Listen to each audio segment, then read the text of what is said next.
Back to school season also means back to school traffic. Joining me to talk about all things safety right now is Trooper Bennett. Thank you so much for your time. Well, thank y'all for having me come in today. Well, you know, with all the students heading back to the classroom, what is your biggest message to drivers who are going to be navigating all of this? Well, I think the last couple months we've had a little break from school traffic. I'm sure parents are probably ready for the kids to go back to school.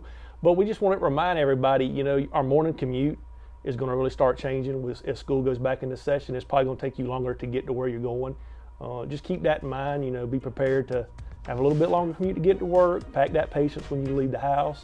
And then on the flip side, coming back home in the afternoons, the evenings, school letting out, the same kind of thing. So just be aware that not only are we going to have school buses out again, we need to be mindful of that, watching out for these school buses, making sure that we're prepared to stop when we're signaled by the school bus. But also, just as a reminder, there's some children that still walk to school.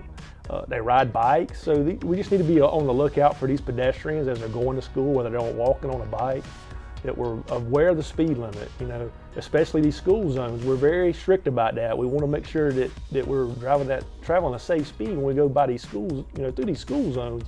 But also, you know, keep in mind that kids sometimes don't always pay attention. So you really got to limit your distractions as much as possible when you're behind the wheel. Make sure a child's not going to run out in front of you, ride their bike out in front of you, that kind of thing. So absolutely. Watching that speed, limit those distractions as much as possible. Of course, we always encourage everyone, anytime you're in a vehicle, make sure you wear your seatbelt.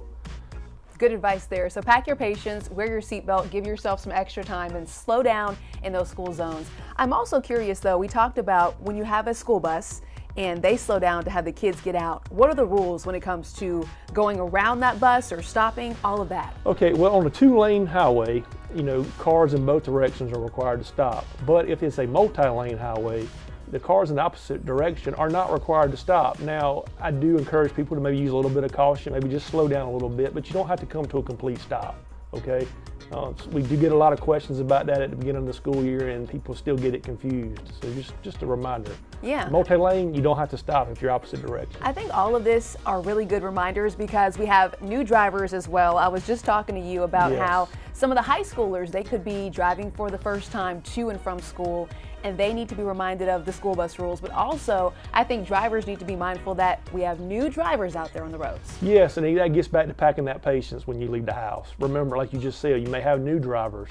You know, maybe they're taking their siblings to school. That's a distraction in and of itself, you know, not to mention the pressure of a new driver has learning how to get to school and to drive. So just keep all that in mind when you're out on the road. Just let's be nice to each other, show a little bit of courtesy.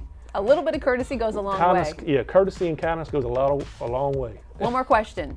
Cell phones no longer can be held in your hands as you're driving out there too, correct? Well, that will go into effect on September 1st.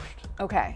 We're still under the old law right now, but that'll go into effect on September 1st. We want everyone to keep that in mind too. And you know, and that's something that, you know, first 6 months is going to be some mornings issue, but you know, give some time for people to get adjusted to that change, because that's going to be a big change when it actually goes into effect. All right, thank you so much for sharing all of these reminders. Problem. You're welcome. I think if we can save one life or prevent one crash, then we're doing something good. That's right. I mean, that's our goal is target zero. We say that all the time. We don't want any fatalities on our highways, and we want to do everything as much as possible. And it takes a community. It's not just the law enforcement, it's the parents talking to the kids, it's the parents setting the example. You know, we all got to do it together. That's what makes the world go round. Trooper Bennett, thank you so much. And you hit the nail on the head. Parents set the example, do the right thing.